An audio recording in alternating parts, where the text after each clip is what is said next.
ओम श्री सरस्वत्यै नमः। नमस्कार। 1नवत्यधिक 300तमी कक्षा। आज का हमारा सूत्र है षष्ठी 228। हम वास्तव में तो समर्थ पद विधि देख रहे थे और इसमें भगवान ने अनेक सूत्र दिए हैं जिसमें वो दिखाना चाहते हैं कि समासों में किस प्रकार समर्थता है कि नहीं। क्रम से अब हम षष्ठी 228 पे पहुँचे हैं, तो इसको देख लेते हैं। तो ये सूत्र षष्ठी जो है इसमें अष्टाध्याय जी में देखते हैं। ये दूसरे अध्याय का द्वितीय पाद है और इसमें सूत्र है षष्ठी, दूसरा अध्याय, दूसरा पाद और 8वां सूत्र। और इसमें आने वाली जो अनुवृत्ति सूत्र हैं, पहले तो समझना चाहिए कि ये सारों में ये पहले 4 तो आते ही हैं, ठीक है। और इसके बाद ये विभाषा, ये भी सारे समास के सूत्रों में आता है। और यहाँ पर क्योंकि ये तत्पुरुष का अधिकार है, तो तत्पुरुष का अधिकार ये 2122 से शुरू करके 2222 तक जाता है। तो ये सब अनुवृत्ति के हैं। तो इसकी वृत्ति बनेगी षष्ठ्यंतम सुबंतम। तो षष्ठी के साथ अंतम पद लग जाएगा और यहाँ से शुभ जो है ये इसका विशेषण बन के अंतम लग जाएगा। समर्थेन सुबंतेन, तो सुबंतेन सहा, ये शुभ सहा ये जुड़ गया। विभाषा समस्यते, तत्पुरुष च समासो भवति। तो यहाँ पर ये जो अंतम आया है ये इसके लिए परिभाषा है। प्रत्यय ग्रहणे यस्मात् स प्रत्ययो विहितः तत् आदेः तदन्तस्य च ग्रहणम भवति। तो महाभाष्य के 1423 में ये दिया गया है। तो इसमें जब सूत्र में प्रत्यय का ग्रहण हो, तो इस सूत्र में जो हमारा शुभ प्रत्यय का ग्रहण है, तो यह व्यवस्था समझनी चाहिए कि यस्मात् शब्द रूपात, ठीक है, यस्मात् प्रकृतेः सा प्रत्ययः विधीयते। प्रत्यय का विधीन अपनी प्रकृति के साथ होता है। तो तत्र तदादेः तदन्तस्य, तो च समुदायस्य, तो जिस समुदाय के साथ प्रत्यय का विधान किया गया है वहाँ तदादि या तदंत ग्रहणम होता है, न तो तद अधिकस्य, ठीक है, ये यहाँ कहा गया है। तो यहाँ पर हमारा जो शुभ है वो तो प्रत्यय है, तो उसको हमने सुबंतम और यहाँ सुबंतेन कर दिया है। और षष्ठी का जो है, अब षष्ठी तो प्रत्यय नहीं है, तो ये न विधि ही तदंतस्य से उसको षष्ठी मिल जानी चाहिए।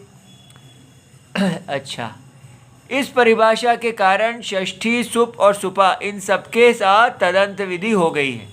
अब उदाहरण देखते हैं। राज्ञः पुरुषः राजपुरुषः, ये लौकिक विग्रह। राजन्ङस् पुरुषसु अलौकिक विग्रह।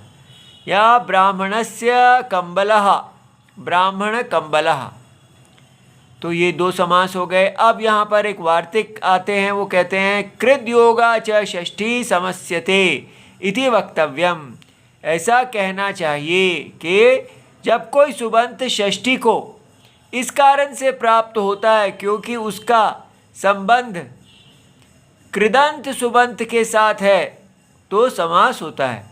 अर्थात कृत योगा, कृत अंत प्रत्यय, जो कृत प्रत्यय जिसके अंत में है उसके साथ जिसको षष्ठी प्राप्त हुई है, तो उस षष्ठी के साथ समास हो जाएगा।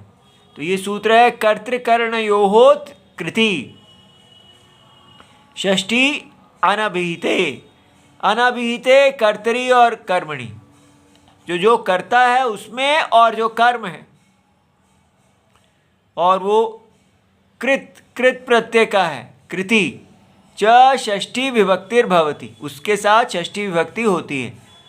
तो इसका उदाहरण है इद्म प्रव्रश्चनः, इध्मानाम प्रव्रश्चनः।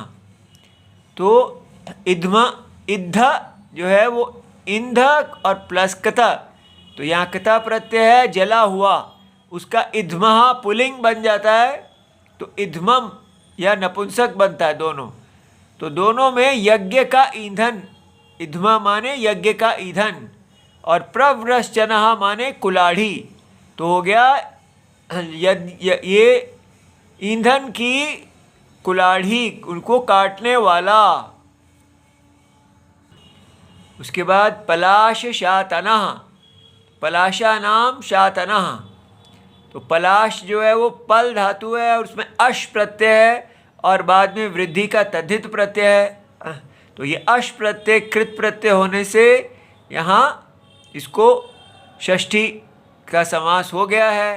तो पलाश शातनः बना है। ढाक का वृक्ष, शातन माने विनाश करता, तो ढाक के वृक्षों का नाश करने वाला। अब प्रश्न है कि ये केवल कृदयोगा षष्ठी के साथ समासी क्यों कहा है? किमर्थम इदम उच्यते? यह कृदयोगा षष्ठी का नियम विशेष यह दर्शाता है कि अन्य सूत्रों से विधान की हुई षष्ठी का इस प्रकार समास नहीं होता।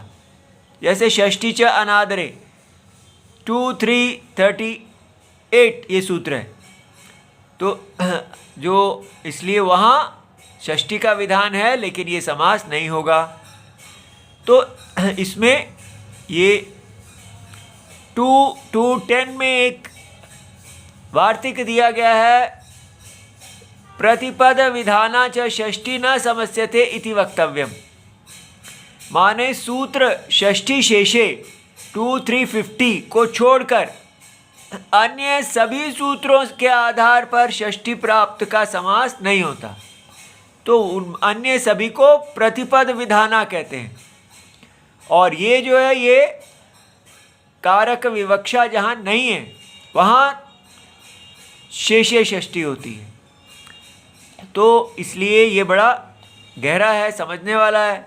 अब हम अपने इस पे आ जाते हैं कि समर्थ ग्रहणम किम।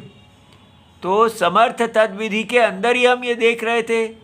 तो वहाँ ये भगवान बताते हैं भार्या राज्ञः पुरुषो देवदत्तस्य, अर्थात राजा की पत्नी भार्या और देवदत्त का पुरुष। अगर ऐसे वाक्य बना हुआ है तो राज्ञः और पुरुष में समास नहीं होगा, क्योंकि इनकी परस्पर आकांक्षा नहीं है।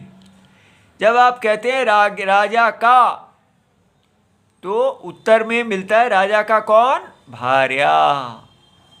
और पुरुष को कहते हैं तो पुरुष देवदत्त का, तो पुरुष की आकांक्षा देवदत्त के साथ है। इसलिए परस्पर आकांक्षा नहीं होने से ये एक विग्रह वाक्य देने में असमर्थ है। ठीक है, तो विग्रह वाक्य अर्थ अभिधाने असमर्थः जो है वो समर्थ नहीं होते। ठीक है, इति सर्वम शिवम प्रणाम।